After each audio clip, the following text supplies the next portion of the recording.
মানে খাস্তানা মানুষ, সারাদিন কাজ কাম করেছে, করে বেচারি জালসা শুনতে সেরে দেয়। আর জালসা শুনতে এসে আগা দিকে না বসে বেচারি বসেছে পাছা দিকে, আর পাছা দিকে বসেছে ভাই পিন্ডালের লাস্টে। এবার করেছে কি, খাস্তানা মানুষ জালসা শুনতে শুনতে বেচারিকে নিন চলে এসছে। নিন যখন চলে এসছে তো বেচারি উল্টে পড়ে গিয়ে ভুটুস করে পোয়ালের উপরে, তো পড়ে পড়ে নিন পাড়তে লেগেছে। তো বেচারি লাখ ডাকছে, গাড়ার গাড়ার করে লাখ ডাকছে আর নিন পাড়ছে। আর পাঞ্জরে ছিল তিত ভ্যাটের জঙ্গল ভাই। তিত ভ্যাট কয় না, কি কয়েন আপনারা? তিত ভ্যাটের জঙ্গল। ওখানে বাড়কা ছুচ্ছা ছিল, একটা জঙ্গল থেকে ছুচ্ছা বাড়িয়ে গেছে। এবার দেখছে তো ওইদিকে মাইয়া লোক, এদিকে মদলোক, কোনকে পালাইবে, ছুচ্ছা রাস্তা ঢুঁড়ে না পেয়ে লোকটা শুইতে ছিল, ওর মোচের উপর দিয়ে ন্যাঞ্জ হয়ে চিরিক চিরিক করতে করতে উড়ে গেছে।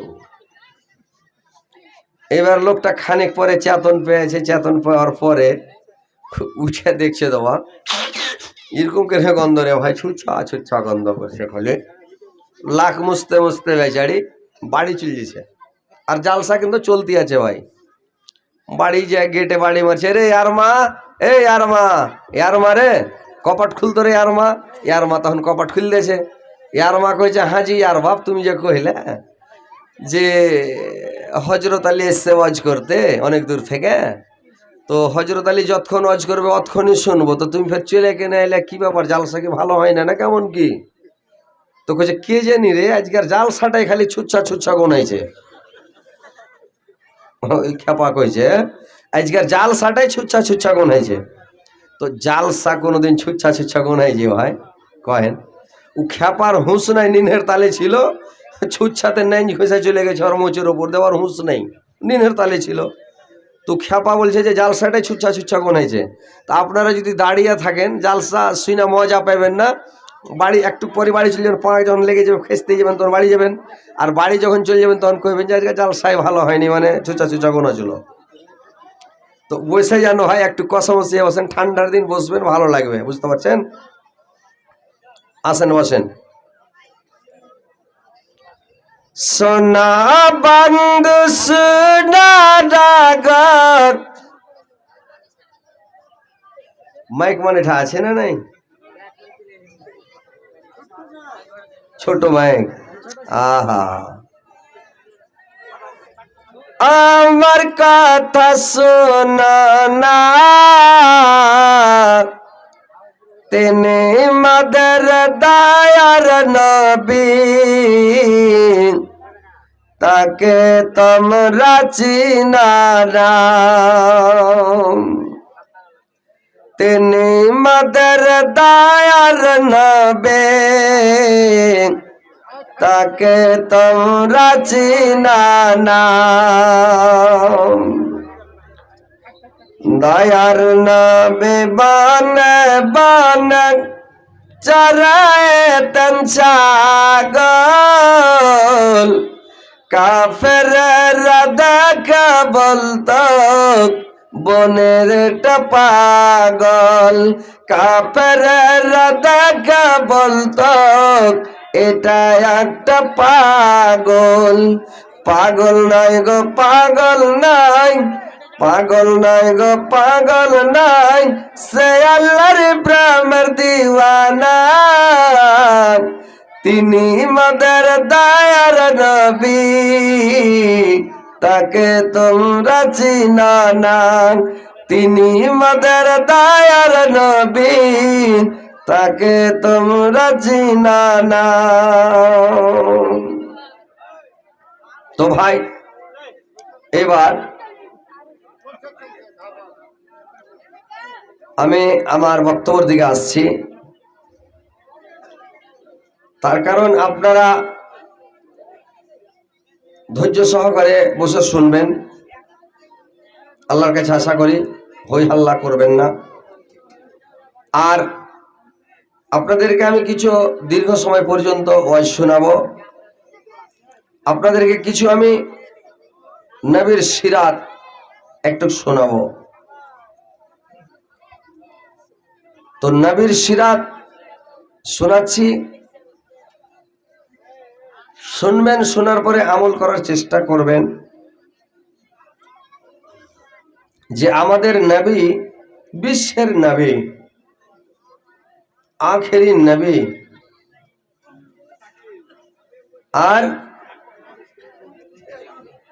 অন্যান্য নবীদেরকে আল্লাহ পাক বলেছেন যে ইব্রাহিম খলিলুল্লাহ উনি আমার বন্ধু,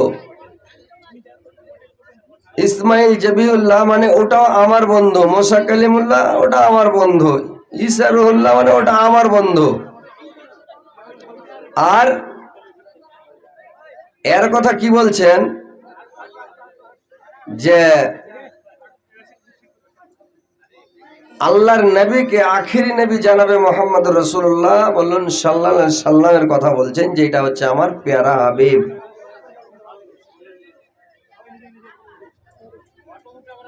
তো প্যারা হাবিব, যে আল্লাহর প্যারা দোস্ত, আল্লাহ পাক আল্লাহর নবীকে আয়ু কম দিলেন আর আল্লাহর নবীকে শেষ টাইমে পাঠালেন। আল্লাহর যে প্যারা দোস্ত, একেবারে কলেজার টুকরা দোষ, সেই বন্ধুকে, সেই দোষকে আল্লাহ পাক পৃথিবীতে পাঠালেন একবারে শেষ টাইমে। কিরকম শেষ টাইমে আসলেন? কিয়ামতের কিছুদিন পূর্বে, কিছুদিন আগে পৃথিবীতে আসলেন। আল্লাহর নবী আসার আগে পৃথিবীটায় মানে জাহেলিয়াতের জামানা, সারা পৃথিবী অন্ধকার ছিল। ওই জামানাতে বিচার সালিস ছিল না, ওই জামানাতে জোর যার মুলুক তার, ওই জামানাতে বড়কে সম্মান দিত না, ছোটকে স্নেহ করত না। ওই জামানায় নবী আসার আগে মানুষ মদ পান করত, খুবই মদ পান করত। নবী আসার আগে দুনিয়াতে সব সুদ খেত, জেনায় মত্ত থাকতো। এক কথায় মানে পাপে ডুবেছিল পৃথিবীটা, একেবারে অন্ধকার হয়েছিল। কেউ কাউকে মানত না, কারোর কথা কেউ শুনতো না, মনে যেটা লাগবে সেটাই করবে, এরকম জাহিলিয়াতের জামানা।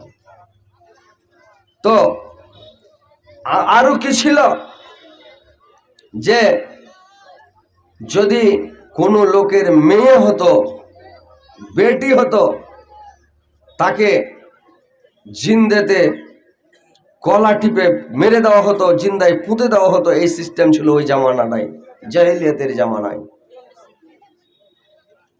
আর কি করত? যদি কোনো মহিলার যুবতী অবস্থাতে বা চ্যাংড়া অবস্থাতে যদি তার স্বামী মারা যেত, তাহলে কি করত? ওকে জিন্দায় আগুন ধরিয়ে জ্বালিয়ে দিত, পুড়িয়ে মেরে দিত। মানে এই সিস্টেম ছিল জাহিলিয়াতের জামানায়। তখন বিচার সালিস ছিল না, মানুষ এইভাবে কাজ করতে হয়, এরকম জামানা ছিল। তো আল্লাহ পাক ওই অন্ধকার পৃথিবীতে, ওই গুনহায় ডুবে থাকা, পাপে ডুবে থাকা, অন্যায়তে ডুবে থাকা মানুষকে আলোর দিকে আনার জন্য, দিনকে প্রচার করার জন্য, ইসলামকে টিকিয়ে রাখার জন্য, এই দিন ইসলামকে প্রচার করার জন্য আল্লাহ পাক শেষ নবী জনাবে মুহাম্মদুর রাসূলুল্লাহ বলুন সাল্লাল্লাহু আলাইহি সাল্লামকে 19 আগস্ট 12 রবিউল আউয়াল সোমবার শুভে সাদেকের সময় আল্লাহ পাক পাঠাচ্ছেন। পাঠার আগে আল্লাহর নবী ভূমিষ্ঠ হবেন 10 মাস 10 দিন জমে গেছে। এবার ভূমিষ্ঠ হবেন তো রাত আর দিনে লেগে গেল টেনশন। কিরকম টেনশন লেগে গেল? রাত্রি বলছে আল্লাহর নবী রাত্রে ভূমিষ্ঠ হবে, এবং দিন বলছে না, দিনে আমার মধ্যে ভূমিষ্ঠ হবে। তো দুইজনে ঝগড়া লেগে গেল, রাতে আর দিনে ঝগড়া। রাত বলছে না রাতে হোক, দিন বলছে না দিনে হোক। দিনে হলে দিন বলছে আমি গৌরব করবো, কিয়ামতের দিন বলবো আল্লাহর সামনে গিয়ে যে দিনে আপনার প্যারা হাবিব দিনে ভূমিষ্ঠ হয়েছে আমার আলোতে। এবং রাত বলছে না, আমার যদি রাত্রের মধ্যে আমি গৌরব করে বলবো যে আল্লাহর নবী রাত্রের মধ্যে হয়েছে, আমি গৌরব করে বলবো।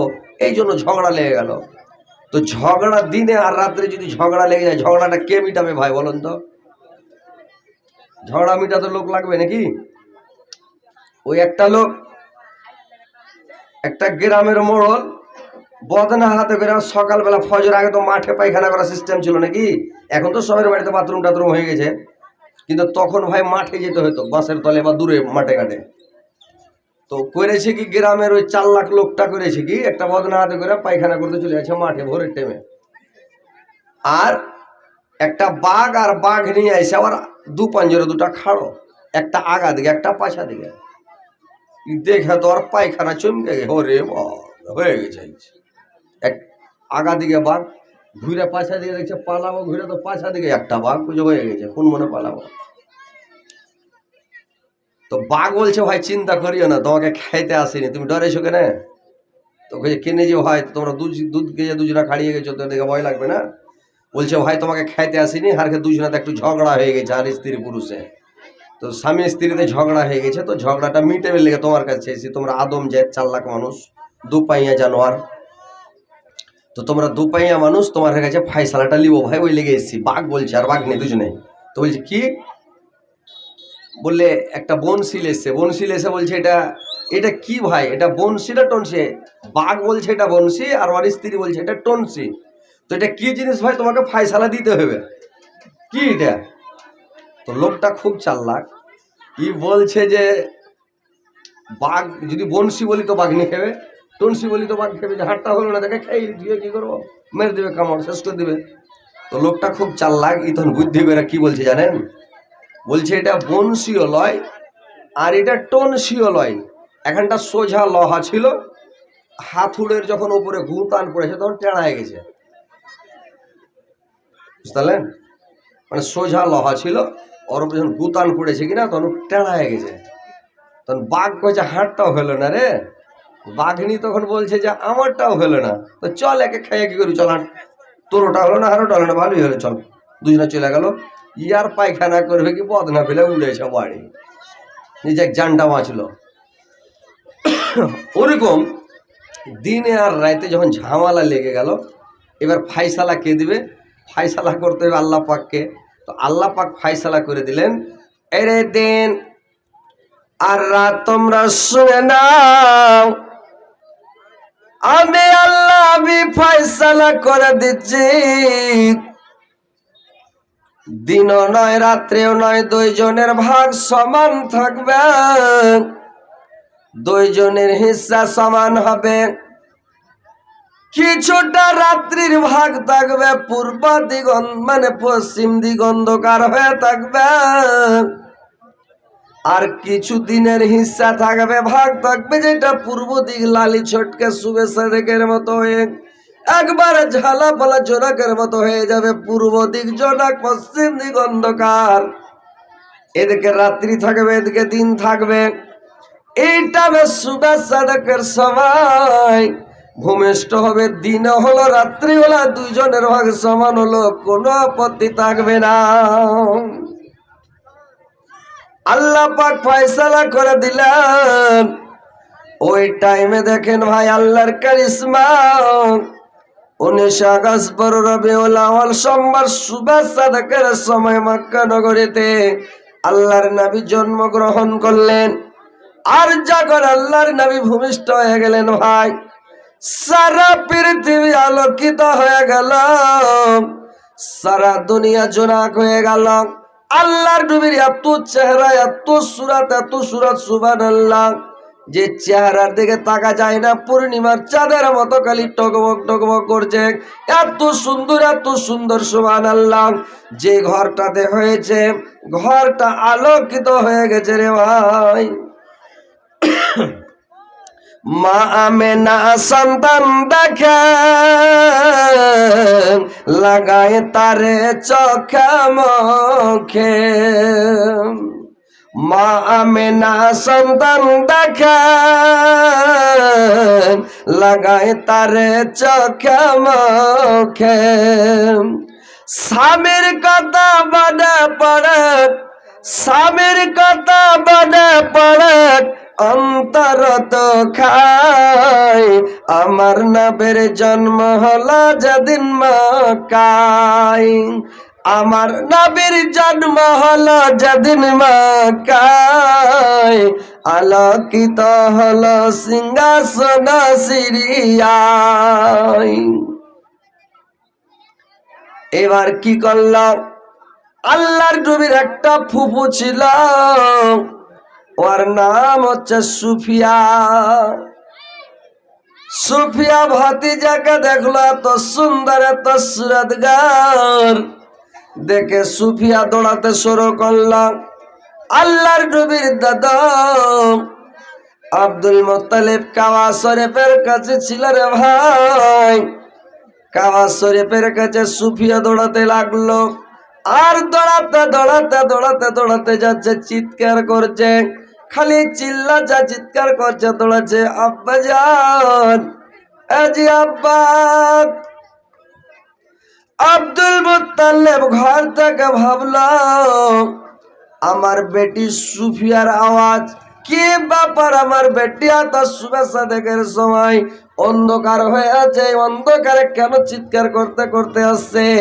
বাড়িতে কোনো দুর্ঘটনা ঘটেছে নাকি, কোনো অসুবিধা হয়েছে নাকি, কেন দৌড়াচ্ছে? নিজের ছেলের আওয়াজ নিজে ভাই বুঝতে পারবেন না? আল্লাহ একটা কণ্ঠস্বর, একটা আওয়াজ মানুষকে যে দিয়েছে, কাহারুর সুর কারুর সাথে মিক্স হবে না। এটা আল্লাহর কত বড় ক্যারিশমা, সুবহানাল্লাহ। একটু জোরে বলেন সুবহানাল্লাহ। পৃথিবীতে আল্লাহ কোন মানুষের আওয়াজ কোন মানুষের সাথে মিক্স হয়নি নাকি? হয়েছে? এতগুলো বক্তা আছে পৃথিবীতে, অনেক বক্তা অনেক বক্তার নকল করছে নাকি? জার্জিসের নকল করছে, যত মানে আছে উর্দু ভাষী বক্তা আছে, সবাই জার্জিসের নকল করছে, কিন্তু জার্জিসের মতো কি হচ্ছে ভাই? হয় না। না হলে একটু ডিফারেন্ট থাকছে, একটু। যত আমাদের বাংলা বক্তার নকল করছে, কিন্তু নকল হচ্ছে না, মানে একটু থাকবে। আল্লাহ আওয়াজটা এমনই দান এটা আল্লাহর, যে মিলাইতে কেউ পারবে না পৃথিবীর বুকে। তো নিজের সন্তান, নিজের বেটা বেটির আওয়াজ নিজে বুঝতে পারবে। বাচ্চা যদি পেয়া করে কেনা উঠে, মা আওয়াজ শুনে বুঝে এটা আমার বাচ্চা। 10টা বাচ্চা যদি থাকে, তো 10টা বাচ্চা যদি একবার করে কানে, তো মা শুনে বুঝতে পারবে এটা আমার বাচ্চা, তো শুনে নেবে, বুঝতে পারবে। আব্দুল মুত্তালিব ঘর থেকে বেরিয়ে গেল, আর ঘর থেকে বেরিয়ে দেখছে যে কে চিৎকার করে উঠলো, আব্বা আব্বা করে চিৎকার করছে আর চলে আসছে। এইবার মানে সুফিয়া চিৎকার করতে করতে করতে করতে চলে যাচ্ছে। এবার আব্দুল মুত্তালিব ঘর থেকে বের হয়ে বলছে, কি হয়েছে রে মা, তুমি কেন চিৎকার করছো রে মা, কি হয়েছে মা বলো? সুফিয়া বলল, আব্বা, আমার বাড়িতে আমার ছোট দাদা আব্দুল্লাহর বেটা হয়েছে, এত সুন্দর এত সুরাতগার এত চেহারা যে বলার শেষ নাই। পূর্ণিমার চাঁদের মতো খালি টকবাক টকবাক করছে, চেহারা দেখে একেবারে চেহারা ঝলকিছে। যে ঘরটাতে ভূমিষ্ঠ হয়েছে, যে আব্বা, মনে হচ্ছে একটা যদি সুই পড়ে থাকে, মানে সুচ পড়ে থাকে, তো সুচটাকে পর্যন্ত দেখা যাবে, এরকম ব্যাপার। এমনকি যদি সূচের ছিদ্রতে সুতা ফাঁসানোর দরকার হয়, তো সুতা ফাঁসা যাবে, মানে এরকম অবস্থা দেখলাম। এত সুন্দর ছেলে দেখে আমি দৌড়তে দৌড়তে আসলাম আপনাকে খবর দিতে। আব্দুল মুত্তালিব বলল, ঠিক বলেছে রে মা, আজকে আমি শুভেচ্ছা দেখার সময় দেখলাম, হঠাৎ করে দেখলাম সারা পৃথিবীটা আলোকিত হয়ে গেল, বিজলি চমকার মতো সারা দুনিয়াটা জ্বলে উঠলো, আলোকিত হয়ে গেল। কি ব্যাপার? আমি তাজ্জব হয়ে গেলাম যে কেন এরকম হয়ে গেল, যে সারা পৃথিবীটা আলোকিত হয়ে গেল, চকমকা হয়ে গেল, কি ব্যাপার? আমি জীবনে এরকম দেখিনি। আমি দেখছি কাবার মূর্তিগুলো থরথর করে করে কাঁপছে, আর সব আছাড় খেয়ে মুখের ভরে সব পড়ে যাচ্ছে। আমি বুঝতে পারলাম যে কি ব্যাপার, কেন এরকম হলো, আমি নিজেই বুঝতে পারছিলাম না। তো সত্যিকারই বলেছ মা, चमचम बिजली का चमकाई रख, चमचम बिजली का चमकाई रख, धीरे धीरे पर्दा चिरा नबी अलम ताईरा, नबी अलम ताईरा